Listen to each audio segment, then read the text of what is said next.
é aquele bom momento para que a gente possa fazer perguntas. Obrigado pela preocupação, Dani. Não é mole, não, tem que olhar, senão. Perguntas. Até aqui tá bem. Matei Alexandre, tá? Rainha, você não vai entrar no mérito de como ele morreu? Não. Vocês têm 30 versões. Se continuar aquele vídeo de nerdologia, ele vai falar, vai dar todas as versões. Estou preocupado não com a morte dele, não. Estou preocupado com o que vai ficar depois. Porque, aliás, Podia dar um é um ponto que é. spoiler que ele morreu. Pelo amor de Deus, rainha. Esses monte de chance não vai falar que ele morreu de verdade. E a gente sabe que você sabe. É controverso, então deixa eu falar. Repara bem, o que é mais legal? Se você pegar o ciclo de anos, a gente está falando de 10 anos. Cara, 10 anos em história é muito pouco. Então, para trabalhar uma cultura um helenismo, a gente precisa primeiro entender. O helenismo ele é tão importante que ele vai influenciar de forma direta os romanos. Os romanos são claramente influenciados pelas práticas do helenismo. O helenismo ele é tão importante que o novo Império Persa, Seleucida, que vai se organizar, já vai ser um império com fortes características helenísticas. O Egito, com todas as suas tradições, vai dialogar com elementos fortes helenísticos. Rainha, fala. No que é helenismo? Helenismo é você passar a reconhecer traços de vários vieses culturais que constituem quase que um sistema cultural. O que tem nesse sistema cultural?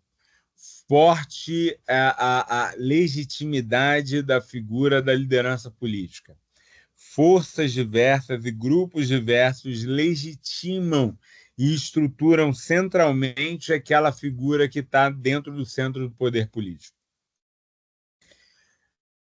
O imperador, o rei dos reis, fortemente. Dois, você tem um forte papel relacionado a um culto de uma elite intelectual. Essa elite intelectual produz, se relaciona entre esses papéis de mundo, entre essas sociedades, entre essas influências. Essas elites acabam se tornando centrais, acabam se tornando importantes, acabam se tornando fundamento para a gente poder entender exatamente o conjunto de forças que está aqui. Tá? São elites políticas, são elites sociais, são elites culturais. Elas vão reproduzir textos, elas vão reproduzir formações, elas vão reproduzir escolas, elas vão circular como intelectuais, elas vão produzir tipos de materiais, coisas que muitas vezes a gente imagina que está lá dentro do mundo do século I, do mundo romano, relatos tradicionais de vidas e pessoas importantes, relatos de. Está ali, faz parte daquela cultura. A ideia dela ser constantemente híbrida. Então, ela traz a figura, por exemplo, de divindades misturadas. Você normalmente tem, ao mesmo tempo, que cultos relacionados às divindades locais, cultos relacionados a divindades egípcias, cultos relacionados a divindades persas, cultos relacionados à divindade grega, misturados. Então você pega conjuntos de imagens depois nessa Alexandria e você fala assim, gente, mas o que é isso aqui? É uma coluna grega no meio de um processo. É isso. É isso. Essa cultura helenística ela vai influenciar a ideia de um elemento de difusão de uma cultura, de um controle de uma determinada cultura, da formação de intelectuais, e é base para a gente entender essa relação. Essa cultura ela vai apagar as culturas locais? Aí é a discussão que a gente estava tendo. Não. Essa cultura não vai, em hipótese nenhuma, apagar os elementos das culturas locais. Não vai. ela vai trabalhar essa mistura de elementos, ela vai trabalhar essa disputa de forma e ela vai trabalhar de maneira a que a gente consiga perceber a própria lógica da sua existência. Que existência é essa? Vamos lá. O que são os chamados reinos helenísticos e o que eles mudam em relação ao momento de Alexandre? Se, num primeiro momento, você tem uma centralidade na imagem do Alexandre, você passa a ver a figura dos seus generais assumindo centros e poderes de governos locais, mas mantendo um conjunto de relações. Eles não têm necessariamente entre eles a figura do rei dos reis, eles são muitas vezes chamados de diadocos. O que é um diadoco? Diádoco, que é justamente a ideia daquele que cuida para. Tudo isso aqui continua fazendo parte da grande Macedônia ou da grande Pérsia, mas o que eu estou fazendo aqui é administrando. Não está só administrando. Está mantendo toda uma independência, está mantendo toda uma estrutura que acaba sendo fundamental. Tem conflito? Tem. Não é porque eu era diretamente vinculado ou estava na linha relacionada à expansão do Alexandre que eu vou olhar um outro que também estava na linha e dizer: tá tudo bem. O maior exemplo é a Batalha de Ipso. A Batalha de Ipso ela acontece em 301. O que é a Batalha de Ipso? Alguém sabe? Alguém tem ideia?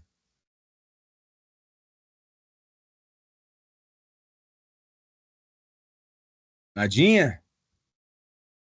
A Batalha de Ipso é o ponto fundamental aonde você passa a entender que tipo de influência e o tamanho dessa influência. Repara, como eu falei para a Dani, não é território. Então, ao mesmo tempo, ela tem alianças e ela tem, muitas vezes, a ideia de modelos. Então, eu posso ter um sujeito que tem muita força e vai ter vários administradores locais que vão remeter para ele. Rainha, estou entendendo, não. Vamos falar de Ptolomeu. Quem é Ptolomeu? Ptolomeu era um dos principais. Isso! Ptolomeu era um dos principais sujeitos e uma das principais figuras diretamente relacionada a Alexandre. Quando Alexandre vai estar buscando e está colocando a ideia de quem deveria assumir aqueles controles, Ptolomeu, lá nas disputas que vão estar acontecendo na Batalha de Ipso, Alexandre morre em 323. Os generais vão começar a disputar aquele direito. Então você vai começar a ter uma ideia de que eu quero ter o controle e unificar o império. Antígono Monofitaum. Não, é um general que quer substituir diretamente Alexandre. Demétrio Poliórcetes, por ser filho, quer comandar militarmente, quer ter o direito à sucessão de Alexandre. Não vai ser estabelecido.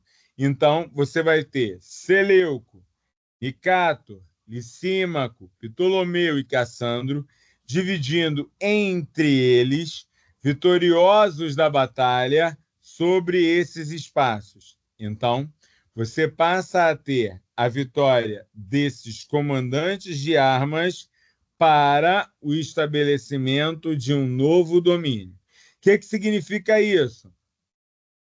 Seleuco. Seleuco vai governar as áreas e fundar uma nova dinastia nos limites da Pérsia em direção aos Víndios, o que era o antigo território de Bartira. Era uma figura importante, era uma figura ali, e aí você vai falar em um reino seleucida.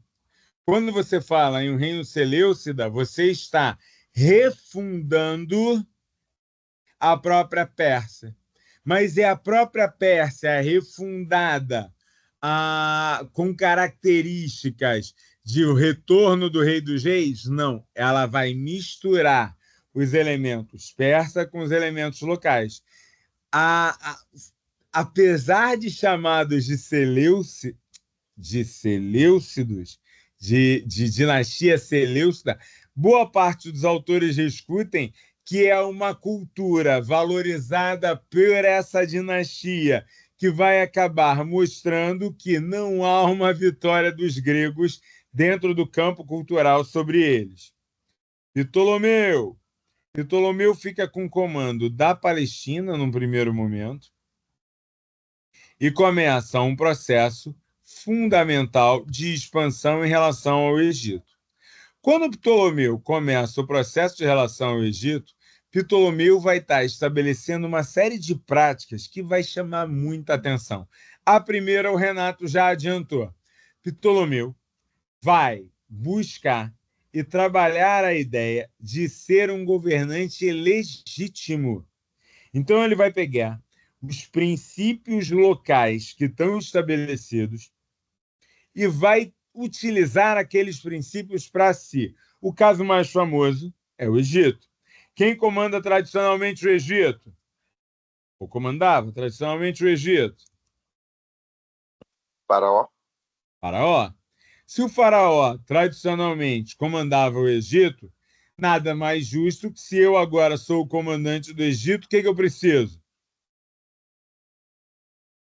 Preciso receber todas as características, preciso receber todo o reconhecimento, preciso ser entendido como um Deus entre os homens, preciso. Mas ele, em termos de comando, ele é grego, ele tem forte influência daqueles domínios, daquela tradição relacionada a Alexandre. Alexandre tinha os homens de confiança que foram. Sim.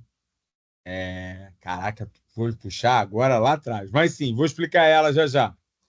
Então, quando você passa a trabalhar com essa força, com esse conjunto, você passa a ter Ptolomeu lidando.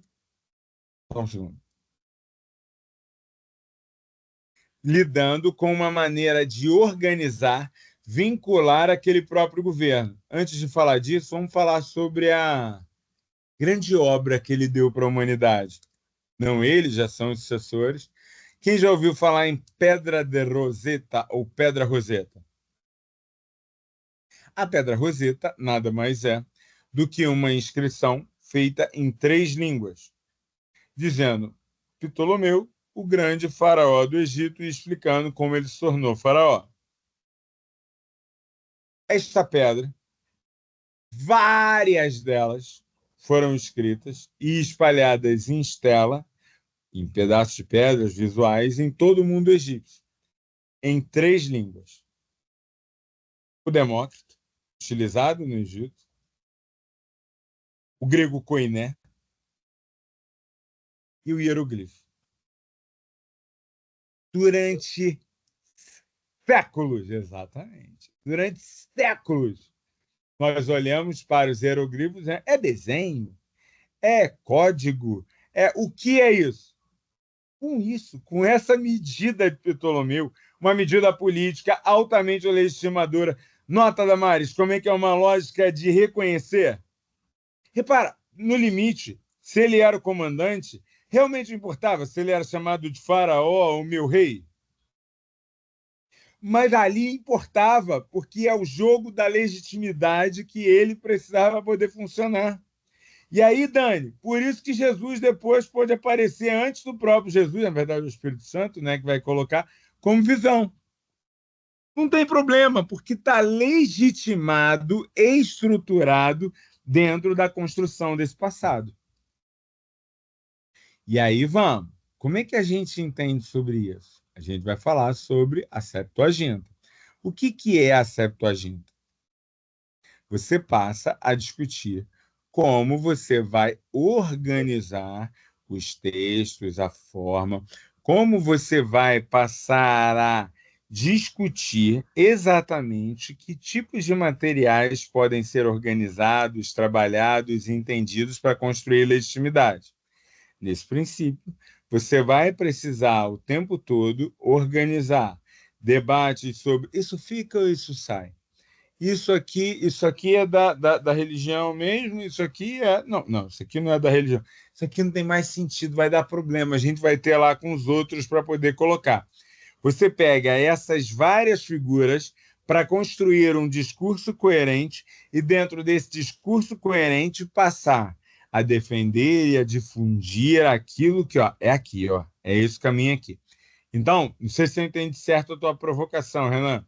A, a construção de um processo de legitimidade, de definir aquilo que é, o que não é, o dogma, a forma, a estrutura, é a correlação que você pensou.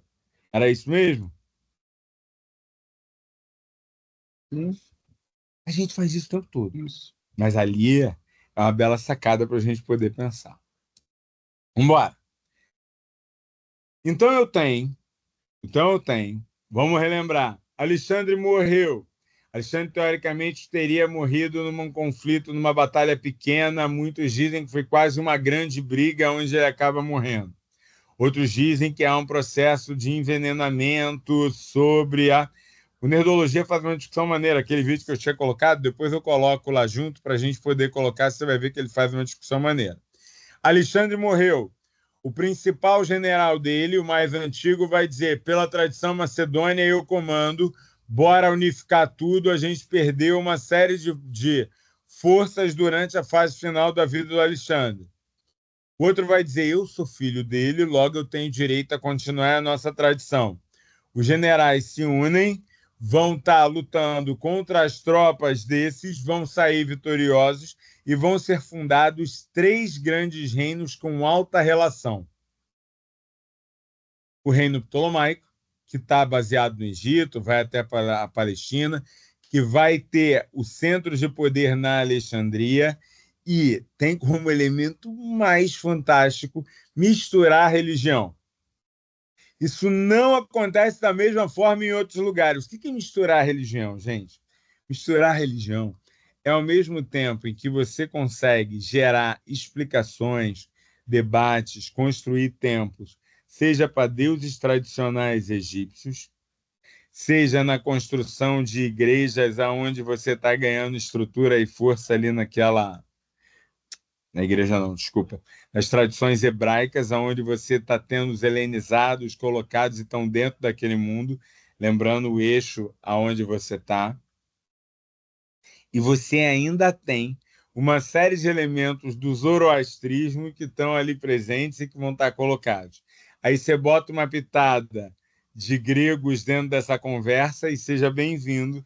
A maior e mais fantástica, uma das imagens mais legais sobre isso, está num filme que até retrata uma autora do século IV, mas é fantástico. Vocês já viram Ágora? Tem outro nome, é Hipátia, né? Sobre a história de Hipátia. Acho que o nome do filme é Ágora. Vocês já viram esse filme? Eu vou fazer a indicação do filme depois, Damares. Depois, Pedro, vale muito a pena. É sobre uma intelectual, já no século IV depois de Cristo, presente numa das Alexandrias, só que eles vão reconstruir em computador imagens que possivelmente existiam. E aí, nessa recuperação de computador com as imagens que possivelmente existiam, é fantástico você ver uma coluna cheia de hieroglifo e no final ela está presente com um rococó coríntio estruturadíssimo colocado, quando você vai ter um deus de uma forma e um deus com uma cabeça de animal em outra forma, e aquilo está tudo em diálogo. É você entender que uma biblioteca como a Biblioteca de Alexandria, ela era um fator, ela era um elemento de poder. Ela era um fator e um traço sobre eu quero marcar, eu quero explicar, eu quero dar sentido ao poder que está sendo estruturado ali. Essas relações de poder que estão sendo estruturadas ali é a base para você conseguir que eu tenho no Egito ptolomaico, um Egito que também está passando por um processo de helenismo, aonde o centro do poder político é fortemente articulador e tem que enfrentar uma forte tradição de cultura local, mas que ele vai pegar os elementos dessa cultura local e vai estruturar, fortalecendo a base administrativa. Lembra que o Egito já tinha uma base administrativa forte? Os vizires, a figura dos templos, ela era a base administrativa. Ele vai remodelar e manter parte dessas bases. O segundo grande reino é o reino Seleucida. É o reino que muitas vezes vai começar a se discutir, que é o grande reino persa. É a grande continuidade persa. Então, esse reino, por exemplo, vai estar fundamentando e colocando boa parte da sua estrutura e do seu poder em ser exatamente a continuidade do Império Persa. Para ser uma boa continuidade do Império Persa, figuras, por exemplo, como Dário, figuras, por exemplo, como Ciro, podem desaparecer, podem perder importância? Não. Então, o que você vai ver entre a dinastia Seleucida? Uma exaltação dessa cultura. Por que aqueles autores que fazem um debate sobre a construção decolonial dizem que a cultura grega não se impôs? Quando você observa as características do domínio e dos Seleucidas, você passa a entender de maneira muito clara. Estou tentando que fique mais claro, realmente eu não sei porque hoje está mais escuro aqui. Essa figura dos Seleucidas vai dizer o seguinte: olha, a prova é a cultura e as bases continuam sendo as sartrápias, continua sendo o exercício dos cavalos, continua sendo a tradição do estar esculpido em pedra, continua sendo baseado no zoroastrismo, continua sendo a figura das tropas militares, continua com uma fundamentação que não é perdida. Rainha, mas se um fica tão persa e o outro fica tão egípcio, a gente pode dizer, então, que a chegada do helenismo, no fundo, não fez nada? O que vocês acham? Que não, é isso. Claro que fez. Claro que fez. Cara, mas esse caldeirão, ele é tão fantástico de observar, que é você pensar assim, primeiro ele rompe de maneira fundamental com uma tradição nossa. E aí vamos pegar por que a gente estuda essas coisas, por que a gente fala dessas coisas. Nós, colonizados, ocidentais, baseados em modelos trazidos justamente por grupos que no Renascimento disseram que tudo que importava eram os gregos e os romanos e o resto do mundo não. Olhamos para o helenismo e só enxergamos os gregos. Não tem lógica. E é a partir dessa disseminação que a gente vai construindo o nosso debate. Vou falar do último reino já. Diga, meu cara. Eu estava conversando, se me permitem compartilhar. Uhum. O meu irmão, ele tem uma formação em música. Aqui na minha família todos somos músicos, mas ele leciona na Universidade Estadual aqui de Montes Claros, eu estou em Minas Gerais, e ele está escrevendo um mestrado sobre a decolonialidade na música. Isso. E ele está estudando justamente esse elemento do mundo grego, porque hoje você pega a música, ele trouxe um exemplo para mim, eu estava conversando, vou compartilhar com vocês. Você pega uma música, por exemplo, um funk, e vê que ela estimula você para a erotização do corpo, tá? E você pensa que esse movimento ele é recente, ele é contemporâneo. Mas lá na Grécia, a música ela era usada como um fator para uma expulsão de um determinado demônio, alguma coisa. Então, é claro que não é só isso, né, gente? Eu estou tentando reproduzir uma coisa que eu ouvi, que vem trazendo já de lá, como se a gente está falando assim, só existe agora. Mas não. Existe lá atrás e vem transformando isso. O que o helenismo trouxe, pelo que eu entendi, é justamente essas transformações, essas modificações que elas perduraram até os nossos dias aqui. Sim. Sem contar alguns debates que poderíamos estender aqui sobre a iconografia que é usada no cristianismo, que bebeu tudo de lá E aí poderemos gerar até umas polêmicas que nós não queremos aqui, não é, professor? Mas repara, isso é muito legal. Tem um trabalho sobre isso que eu não sei se ela se repete, não, tá? E nem sei se ela continua, mas eu entendi que tem uma lógica que eu gosto de explorar, que é assim, ó. Pega essa visão. Ih, esqueci de explicar a mitologia para Damares. Desculpa, Damares, eu vou voltar lá, prometo. Pega essa visão. Quando alguma coisa ganha importância, eu dou um signo a ela. Quando eu não dou nome a alguma coisa, quando eu não dou significado àquela coisa, ela não é. Sempre que alguma coisa ganha um significado e eu não quero perder, eu vou adaptando aquilo para que ela possa ter conhecimento e reconhecimento dentro de outro olhar. Pegar o exemplo que o Renan colocou, que é muito legal.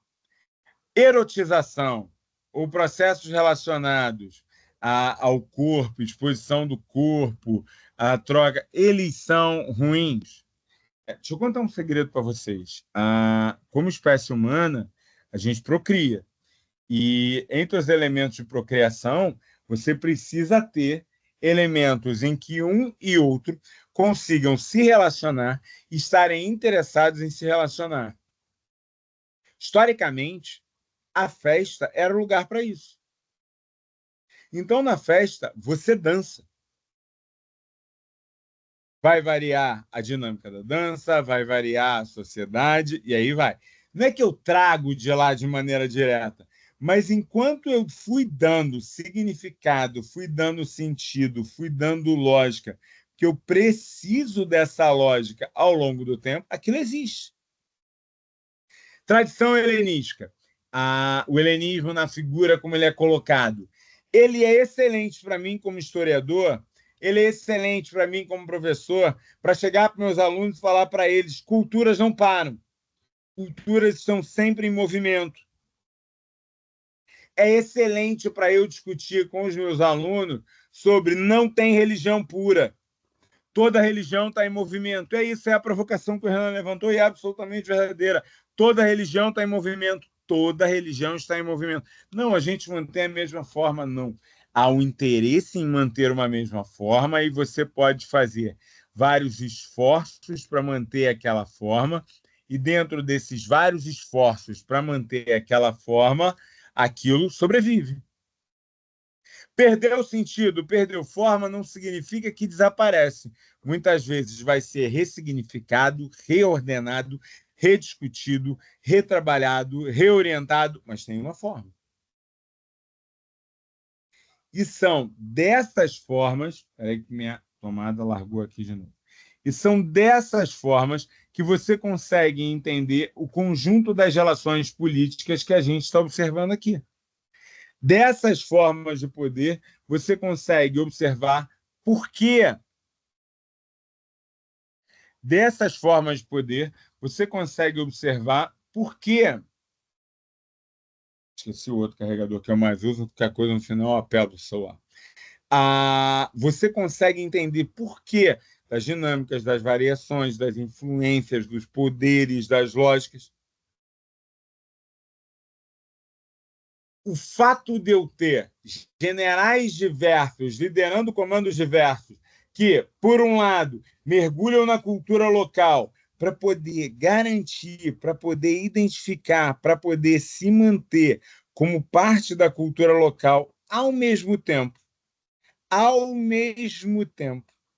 São generais que mantêm a relação entre eles, que mantêm a legitimidade entre eles, que mantêm o apoio militar entre eles, que mantêm a estrutura. Eles não são nenhum nem outro. Eles já são outra coisa, fruto dessa mistura, e dessa mistura cabe o nosso trabalho. Pegaram a visão? Entendeu, Paulo? Eu estava na dúvida se eu estava entendendo ou não. Pelo que eu entendi, mais ou menos, era que todo mundo manteve sua cultura, suas tradições, essas coisas. Mas o que uniu eles foi que eles passaram a ter relações. Antes não era tão assim, teria mais conflitos. E eles agora têm a mesma estrutura de ter generais, de ter um centro de elite, ter essas coisas. É isso. Também. Ao mesmo tempo, eu tenho um rico para olhar. O que significa eu tenho um rico para olhar? Rapaz, tem uma cidade, mas tu tem que ver, a bicha é bonita. Tem umas estradas, um portão ladeado de ouro assim na entrada. E uma biblioteca. Gente, o sonho meu é que meu filho fosse para lá estudar. Estou fazendo uma brincadeira com uma analogia, mas é justamente assim, o fato de eu ter essas Alexandrias, o fato de eu ter esses intelectuais, o fato de eu ter a cultura grega como um elemento que me faz lembrar é um traço. Entendi. É um traço. O fato de eu começar a entender isso como dinâmica deve me E isso despertar. vem muito dessas trocas que eles passaram a ter, né? Porque quando ele está só conflito, você não tem muito aquele lance de olhar o outro como admiração. Poderia ver mais como um bárbaro, assim, não presta. Você pode ver como um bárbaro, não presta. Você pode ver como eu quero para mim, não quero mais que eles tenham isso. O conflito ele tem uma característica diferente de quando eu montei um sistema de trocas. Sistema de trocas faz casamento. Lembra daquela lógica? Historicamente, sociedades humanas casam para buscar uma condição mais estruturada. Sim, por isso que ele até Não, casou com as pessoas, né? Logo quando ele exato. começou, ele já saiu casando todo Isso. mundo. E por que Ptolomeu vai continuar casando no Egito? Por que Ptolomeu vai criar outros Ptolomeus dentro do Egito para poder definir, olha, eu sempre serei sucedido por um outro Ptolomeu? É a lógica da figura do faraó, é a lógica da figura do casamento, é a lógica da figura da aliança. Entendi. Isso, Damares, me ajuda a voltar naquele ponto. Mitologia. Quando a gente trabalha que mitologia é uma mentira, a gente tem uma fragilidade muito grande. Vou pegar um exemplo bíblico só para poder ficar claro. E já tem muita gente que trabalha dessa forma. Vamos pegar o exemplo da arca. É um esforço desesperado quando você tenta colocar a arca sem ser dentro de uma estrutura metafórica ou dentro de uma estrutura mitológica. A arca, mitologicamente, ela é um elemento belíssimo de explicação da água que zera, da lógica de um novo mundo, da ideia de que você recupera. Aparece na cultura babilônica, aparece na cultura egípcia, aparece na cultura dos rios que vêm, liberam, na cultura amazônica. Então, a água, como as suas enchentes, sendo aquilo que zera e recomeça, ela é um elemento primordial. Aí eu pego a Arca de Noé e vou pegar a ideia assim, não, eu tenho que achar aonde estava a barca perdida, eu tenho que garantir que os animais... É um esforço tão grande e tão complexo, quando você poderia assumir tranquilamente, isso faz parte da mitologia cristã. Mas as pessoas nem gostam de usar para religião mitologia. Elas têm horror a usar mitologia. Apesar de ser um conceito antropológico, não significa isso. Segundo a tradição antropológica, segundo os estudos antropológicos, toda religião ela é fundamentada em três elementos fundamentais. O rito, conjunto de repetições e formas que eu faço e reconheço o outro que está comigo. O mito, o conjunto que explica o fundamento da religião, como nos une, como ela está aqui, como ela é fundamental e como ela está estruturada. E a magia, o efeito que aquilo faz sobre mim, transformando minha vida, me dando isso, ajudando aquilo, ou salvação. São os três pilares básicos da análise de religião. Quando você tem mito, rito e magia, normalmente você cria corpos de especialistas, o pastor, o padre, o teólogo, aonde esse corpo de especialista é o cientista. Então ele tem a ciência, ele explica aquilo. A construção, então, da mitologia é que ela é uma verdade ou ela é uma tentativa de explicação, tal qual como a ciência explica as coisas, ressignificada para que você consiga compreender. Mitologia não é mentira. Rainha, pelo amor de Deus, você acredita que Zeus foi engolido com seus irmãos? Eu falei, não. Agora, olha que mitologia legal. Cronos significa o tempo. A ideia de que para que você crie os espaços, você precisa destruir o próprio tempo. e ainda assim o tempo não deixa de existir, vivendo para sempre nas entranhas desse próprio mundo criado? Pô, não é bonito isso? Essas são as construções que você pode ter. Rainha, lembra do exemplo que eu dei do Alex? Rainha, eu acredito que está tudo bem. Faz parte do construto religioso, está tudo certo. Quando a gente analisa aos olhos da antropologia, aos olhos aí a gente pensa utilizando esses recursos que eles trazem. Foi? Beleza. Então, vamos continuar. Vamos falar do terceiro grande reino, e não menos importante, que é o reino dos Antígonos. Eita! É o rei de Antígona, tá? É a Antigonia, os Antigônidas, tem uma variação de nome. Eles são principalmente comandados por essa herança desse comandante militar, por essa figura que acaba sendo central depois da Batalha dos Ípsios. E qual é a grande estrutura? Ele é, na prática, a origem do próprio Macedônia e Grécia, aumentado pela Anatólia, por uma parte de Armênia, mas boa parte do antigo mundo políede grego. É, aliás, o reino que primeiro vai lutar contra os romanos a partir do século II e que vão ser derrotados em 168, passando a ser incorporados ao Império Romano. Peraí, rainha, não estou sabendo disso. Os reinos helenísticos, como sistemas políticos, têm o seu fim aproximadamente todos eles pouco antes do século I a.C. Todos eles caem para, no limite, a pressão do mesmo time. A palavra é nada bem aceita. Enfim, cheiro estranho de queimado. Todos eles caem mais ou menos para a mesma população, só varia o momento. Grécia e Macedônia caem primeiro, em 168.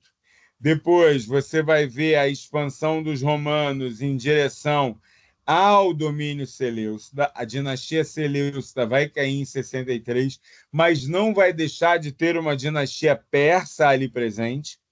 E o Egito Ptolomaico vai entrar em crise justamente na famosa crise que nós temos ali com a figura da Cleópatra. Para quem não conhece um pouquinho dessa história, vale a pena a gente colocar.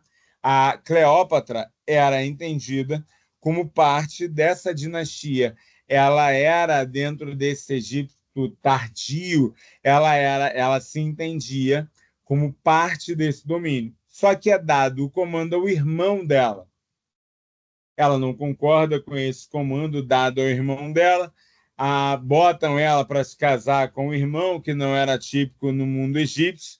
Há uma ruptura, ela vai ser, inclusive, condenada, foge, e quando ela tem a oportunidade, diante de um César em expansão chegando, ela vai negociar o apoio de César, e aí tem mitologia pra caramba. Ela chega a César enrolada num tapete, ele se apaixona pelo que ela faz. O que é certo? César vai entrar junto com a disputa que ele está trazendo do mundo romano.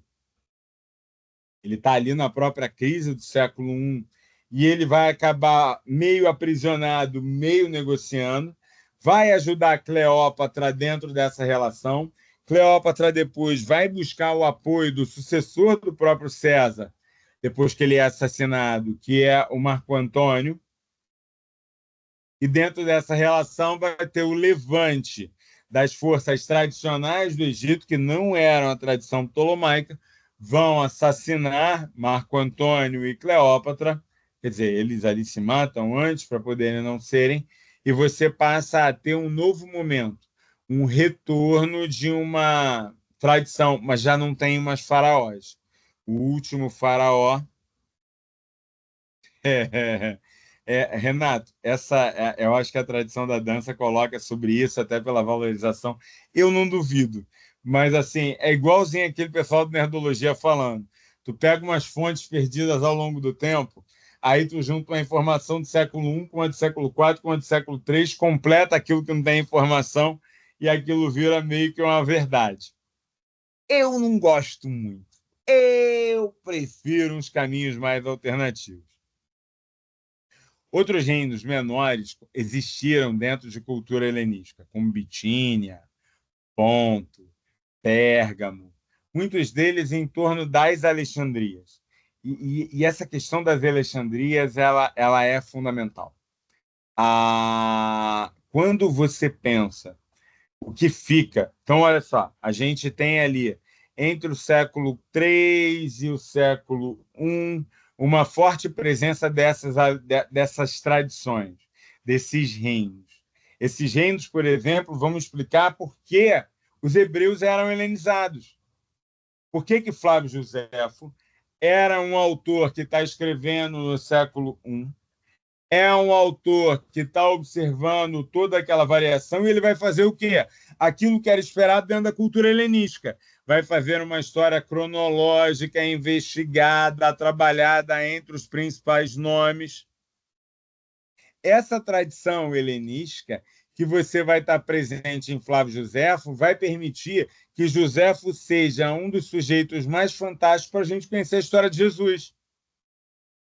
Está fora do conjunto dos evangelhos, está fora do conjunto dessas relações, está dentro de uma cultura helenística. Então, se a cultura helenística tem valorização da história, de contar a história? Tem.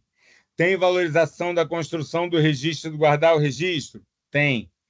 Tem valorização das trocas a serem estabelecidas? Tem. Tem. E é justamente dessas trocas que você consegue falar em uma helenização dos hebreus. Eles já estão sob forte influência e dominação dentro deste Egito ptolomaico. Vão ter influências por relação com os seleucidas, que vão estar na Síria. Vão ter relações históricas com o Mediterrâneo e com a Grécia. Então, você passa a ter uma região que, assim, não, ela é hebraica, ela é isolada, ela tem um mundo próprio. Não é. Ela é viva dentro desse conjunto de trocas e, por ser viva dentro desse conjunto de trocas, ajuda a gente estruturar de maneira mais clara, da gente trabalhar de maneira mais reflexiva sobre essa questão. Diga, Dani. Resumindo, no meu modo de perceber o helenismo, ele foi um grande marco, independente da força ou não do Alexandre, se foi realmente aquilo tudo ou não. O helenismo, junto com o Alexandre, lógico que ele foi um grande ícone, talvez o maior, né? Mas foi um grande marco para toda... Não foi ícone maior nem menor.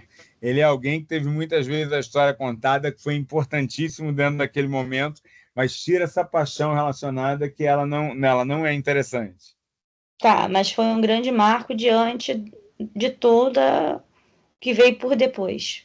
Sim, dentro daquele conjunto de relações, dentro daquele conjunto de influências, dentro daqueles elementos, é uma figura central para a gente poder trabalhar. Com certeza absoluta. Com certeza absoluta. Para que a gente comece a encaminhar, para a gente comece a olhar os caminhos, o que a gente vai estar entendendo, o que a gente pode estar observando. Existe uma lógica de herança. Existe um legado helenístico. Se eu buscar observar a maneira como é escrito o Atos dos Apóstolos, a maneira como é escrito o próprio Apocalipse, a maneira como é escrito alguns elementos das primeiras construções da própria religião, as cartas de Paulo, nós conseguimos perceber de maneira clara que não estamos falando em um cristianismo que está nascendo em um berço diretamente ou somente hebraico. Nós estamos falando de maneira clara e estruturada de um cristianismo que está nascendo em meio a um ambiente fortemente helenístico. Cara, olhar para isso, isso para mim já é uma baita reflexão. Porque, beleza, eu entender que os romanos são influenciados pelo helenismo, pelas trocas, pelas dinâmicas. Cara, a figura do imperador que vai aparecer no século I, a maneira como muitas vezes os exércitos são organizados é muito forte. É muito forte. Ao mesmo tempo, você começar a entender que se constitui uma filosofia em torno da tradição helenística. Por exemplo, o estoicismo, que vai surgir ali com Epicuro, é fortemente marcado pelo helenismo. Vem da cultura do homem de batalha, associado do homem religioso. A maneira como você vai ter a monumentalidade das pessoas, das imagens, já dei o exemplo, a pedra, o mosaico do Alexandre, a ideia de como você vai retratar essas figuras e a recriação do espaço público, ele é central. Lidar com as cartas de Paulo. Paulo tem tradições helenísticas até o último fio de cabelo. Sim, você tem os últimos livros já bem romanos, mas todos aqueles eles têm essa forte influência. E aí você consegue entender como é que esse cristianismo ele vai se dar. Ele olha para tradições do mundo grego, que era uma coisa que estava presente entre esse helenismo, ele entra por toda essa moral militar, por toda essa discussão, por todos esses olhares, ele entra por toda uma figura dos conceitos, dos grupos que estão ali presentes. Então, o que eu passo a perceber? Que, apesar do discurso de formação do advento do cristianismo ser um discurso que defende a ideia de uma formação singular, a mesma coisa que aconteceu no Egito, que eu falei, a mesma coisa que aconteceu no culto a Mitra e a mistura do culto a Ísis, a mesma coisa que você vai ver João fazer. Quem pega? Meu pai adora essa passagem. Eu sou o verbo que se fez carne. Eu sou... me ajuda aí. Eu sou a vontade e a... Fugiu agora, gente. Puxa, eu sou o caminho, a verdade e a vida. Ninguém vai ao Pai senão por mim. Olha que, repara bem, é um espírito de logos.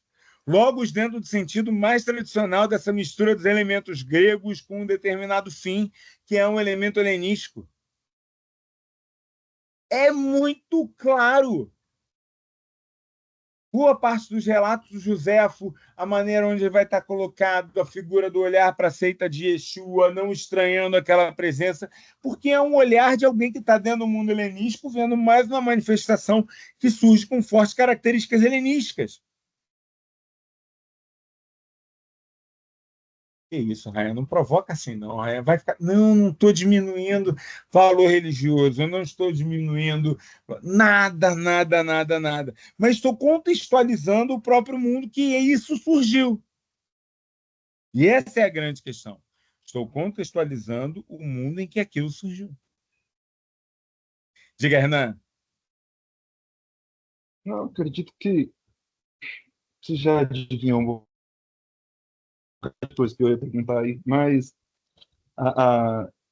essa influência nós encontramos aí, inclusive já vi alguns historiadores falando, elogiando o Lucas, autor do Atos dos Apóstolos, porque ele escreve como um historiador, né? O livro, o relato bíblico do Atos dos Apóstolos é um livro de história. Sim. A revalidação de várias coisas que ocorreram nos evangelhos, Sim. enfim.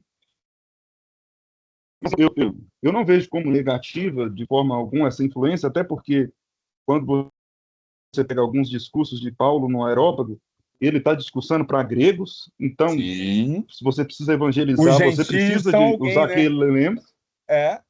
Os gentios são Exatamente. alguém ali. E, inclusive, tem um relato que ele, ali ele encontra os estoicos e epicureus, e eles perguntam que Deus é esse que você está pregando. Então você vai ambientalizar aquele tanto de Deus que existia em Roma ali. Eles tinham medo, né, de esquecer de algum Deus para quem eles iam cultuar. Sim. Um altar lá. Eu estou falando do relato bíblico. Ao Deus desconhecido. Tinha um altar escrito assim, ao Deus desconhecido. Aí ele fala bem assim, é para esse aqui, ó. Aí os caras param para escutar ele. Então você vê que ele é muito bom no Sim. diálogo, no discurso. Não era um local que qualquer pessoa discursava, no ágora, no aerópago. Tanto que eles falam assim, quem é esse cara aí? Quem é esse paroleiro? Quem é esse contador de história? Ele precisava usar esses elementos. Senão, Claro. talvez, Não nós seria não... rico. A Bíblia não chegaria do jeito que chegou para a gente. Não, Exatamente. não é isso? Sim, cara, e esse é o fundamento da. Aí por isso que eu falei do esforço, quando eu expliquei para a mitologia, às vezes é um esforço tão grande você tentar colocar aquilo como uma verdade material e não enfraquece o discurso religioso em nenhuma hipótese.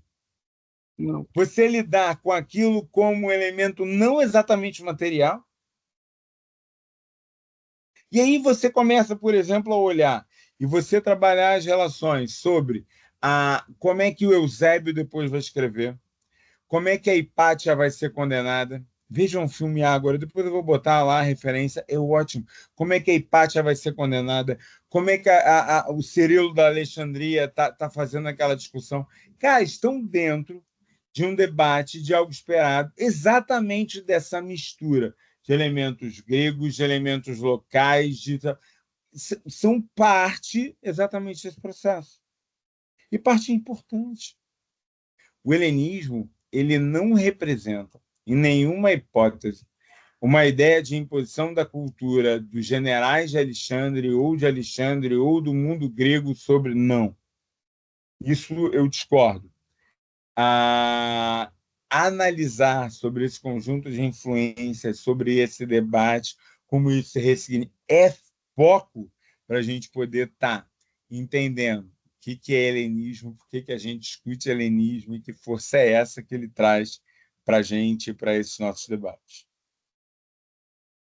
Eu vou mandar mais material disso amanhã. Quem não leu os materiais que eu coloquei, deixa guardado em algum lugar, não perde não, porque eles são maneiros pra caramba. Tem um discutindo o amor entre Cortando um pouquinho seu áudio. Sim, cara, é muito interessante. É muito interessante. Então, dá uma olhada com carinho nisso. Guardem isso que eu acho que vale a pena. Tá? Momento das questões, novas dúvidas, novos dados, novas ideias, por favor. Pamela, tu não fez uma perguntinha hoje.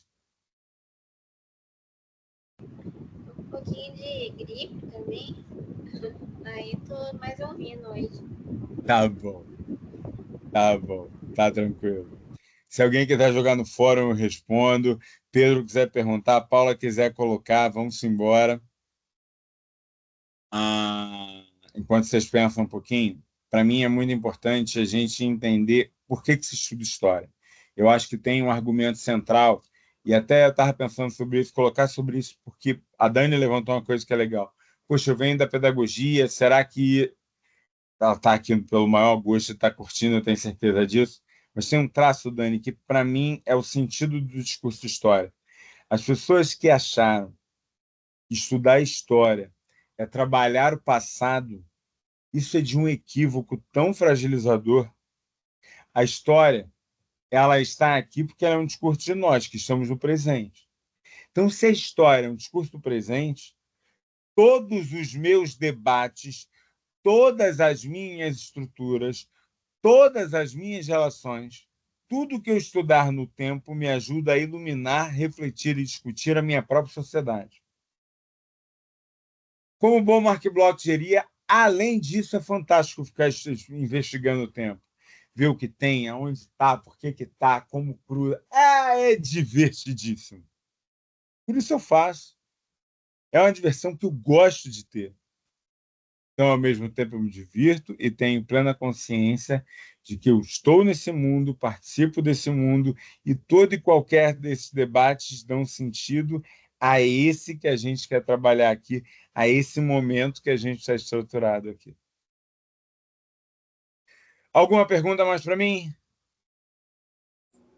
O professor, Fale, aproveitar o espacinho, hein? por favor. Então, assim, eu acredito que, por exemplo, nesse curso de helenismo, assim, o que eu mais absorvi não é nem tanto a questão da data ou quando começou, mas é a forma correta de se pensar como um historiador sobre o helenismo, que é um processo de continuidade, de transformações mútuas, que, não sei, talvez foi um dos primeiros grandes processos de globalização no mundo antigo, né?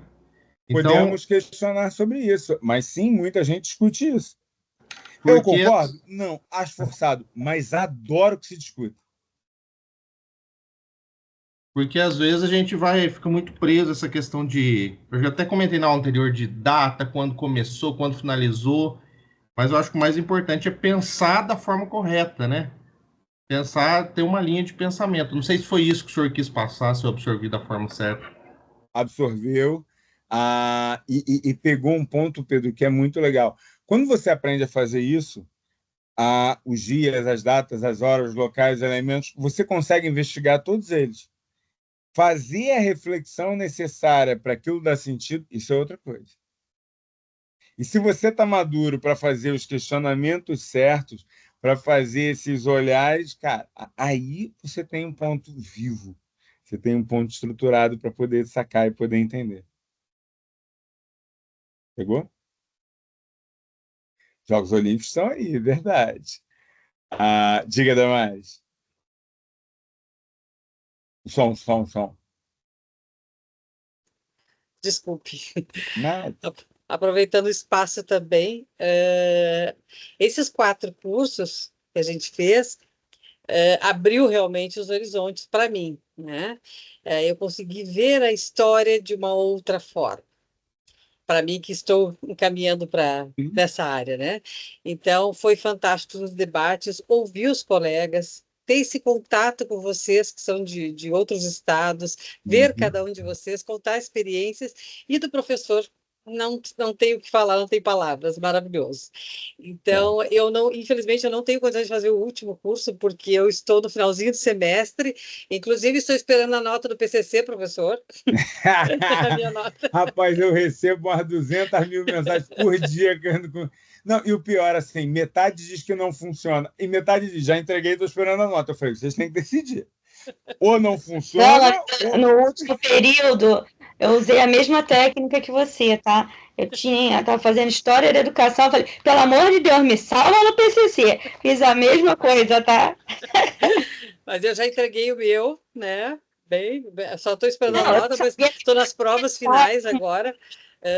Estou num momento muito bom, mas está muito puxado agora, então, infelizmente, eu não tenho condições de fazer o último. Mas eu queria te agradecer imensamente por me dar a oportunidade de ter esse contato direto contigo e com os colegas e aprender muito mais. E continuo querendo que o professor venha a Porto Alegre para dar uma aula em loco, né? Seria a primeira, acho que estarei lá para ouvi-lo. Assim que me liberar, eu prometo que eu vou, não tem problema nenhum. Estaremos aguardando com um bom chimarrão. Petrópolis eu vou sempre. Você não assistiu aula minha? Tem até professor eu tive em Petrópolis, para tu ver. Ele só vem a passeio, tá? Ele só vai lá no Museu Imperial, mas... Vou lá do campus. Eu não... Patrícia Bar, a líder lá, vou lá. Fiz formação de professor, já dei aula em Petrópolis. Só que eu não estou sabendo disso. Vou divulgar mais. Minas é bom também. Já fiz rolê carioca em Minas. Você acredita nisso? Rolê carioca não, né? Rolê Brasil. Fui lá na Pampulha, contei a história todinha. Saí do Mineirão, rodei tudo. O pessoal, tu é maluco, vai rodar a Pampulha inteira? Eu falei, tinha de preguiça, sou. Bora! E aí, fizemos lá bonito. Ai, muito bom. Muito bom. Gente... Uma coisa que eu observei aí também, professor, assim como você olha para uma equação depois de pronta, ou um algoritmo depois que você monta ele final e fala assim, faz todo sentido. É uma coisa simples. Nenhuma cultura ela fica totalmente intacta ao longo de vários anos, ou nenhuma, né? Ou cultura ou religião, né? Seja como for. Fala assim, não, é a origem na cultura tal, que veio lá de 2000 anos, é uma cultura milenar, nós temos essa expressão que é amplamente usada, mas ela sofre várias transformações. Isso aí é uma coisa que ficou muito claro ao final para a Isso, gente aí. isso para mim é chave, assim, esse negócio, essa relação de como se mexe, de como muda. Cara, eu dou um dos exemplos que eu gosto muito de dar para meus alunos, é falar assim, ó, você quer ver como cultura é forte? Você tirou um grupo, uma população de um continente em que boa parte deles não sabia, imaginou que o processo de escravização seria por alimento. Você espalhou num território absolutamente gigantesco, e nesse território absolutamente gigantesco que você espalhou ele, você simplesmente você proibiu de falar a sua língua ainda assim esse grupo consegue que hoje boa parte da identidade nacional viva e dialogue diretamente com as suas histórias, com a sua maneira de organizar o tempo, com as suas influências de língua, com as suas influências de alimentação. Nota qual é o poder da cultura, Renan. Vale a força do grupo, é óbvio, mas a força do grupo ainda vez se manifesta na cultura e na luta que a cultura consegue dar. É isso. Rapaziada, muito obrigado uma vez mais. Mais uma vez foi uma honra, foi uma troca muito maneira. Em breve mais coisa lá no Hotmart, em breve mais coisa por aí. Agora, eu vou, tô nos últimos. O do Carnaval já foi aquele de atender a pedido aos 40. Eu já não tinha, é porque na outra semana, esses dias eu já estou na UERJ, então já não tem mais como. Então, aquele negócio assim, não vou conseguir ver no dia, vou ver depois, está tranquilo. Poxa, queria ali presente, mas se não der, tá de boa. Quem quiser chegar e puder, será bem-vindo. Quem não puder, cara, vocês já foram demais ao longo dessas férias. Foi uma grande abertura para eu poder trocar. Foi muito legal, de verdade. Beleza? Beleza. Muito Pô, bom. fique com Deus. Valeu. Grande abraço. Forte abraço a todos. Obrigadão, valeu. Obrigada, Abração, obrigada, pessoal. professora. Tchau, tchau. Obrigada, professor. Valeu. Excelente ano Até para mais. todos, né? É isso. Não, imagina. Até mais.